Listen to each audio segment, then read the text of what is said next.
હાલો. કોણ કોણ બોલો? એ ભીખાનો સાહેબ બોલું છું. હા બોલો ને સાહેબ. ભીખો ક્યાં ગયો? ભીખો બહાર ગયો છે, હું એનો દાદો બોલું. એવું છે? તઈ ભીખાએ તો માર પાસે 10 દિન રજા લઈ ગયો છે કે મારો દાદો ગુજરી ગયો, મારે 10 દિન રજા જોઈ છે. એટલે આ મારો દીકરો પણ ભીખો મને તો ભીખાએ એમ કીધું કે મારો માસ્તર મરી ગયો છે એટલે 10 દિન ની નિશાળે રજા છે. એટલે એ હાણે તો હામો ઝટકો આપ્યો. Bye bye tata good bye ગયા. એટલે આ કાક તમારા છોકરાને કાક સમજાવો, કાક સંસ્કાર બંસ્કાર આપ્યો. હાવ બગડીને બે હાલ છો છે. પણ સાહેબ બહુ લાડ કરાવ્યા છે અને હા.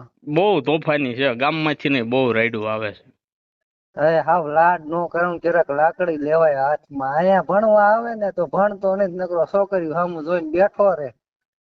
પણ સાહેબ એના પરાક્રમની તમને વાતું કરું ને તો હા. તમને એમ થાય કે આ કંટાળી ગયા છે બધા.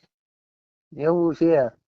એક દી દવાખાને હારે લઈને ગયો તો, હા. પેટમાં મને મજા નથી ને, હા. દવાખાને હારે લઈને ગયો તો. તે ડોક્ટર કે સોનોગ્રાફ કરાવો જો હે કે. હા. મારો દીકરો ગામમાં આવી ને હા. આખા ગામમાં મીઠાઈ વેચી નાખી, લે ગળા મોઢા બધાયને કરાવ્યા. કેમ? મારો દીકરો ગામમાં કે હા. મારા દાદા ઈ કે દાદી બનવાના છે. મારો દીકરો આવું કરે. પથરી હતી એટલે ડોક્ટરે સોનોગ્રાફ કરવાનું કીધું. હા એમાં હું હવે એને કાક સુધારો, મારી બારીને હવે સુધારો એને. હવે લાડ નો કરાય ન કરાય એને. હવે કાક કરવું જોઈએ હોય એનું. હા એ વાત થાય. નકર મને સૂટ આપો. ના ધોઈ સાહેબ નાખો એવું ન મારી કરાય, મારી. નાનું છોકરું છે. નાનું પણ હાવ નાગનું બસું છે આ તો હાવ. આ તોય આવે એટલે હાલો ના સમજાઈ દે હું.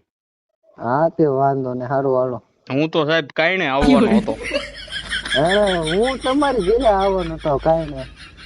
ભારે કરી ઓ છોકરો પણ હું ધંધે લગાડે. એ સારું હાલો સાહેબ, હમણાં સમજાઈ દઉં આવે એટલે. હા.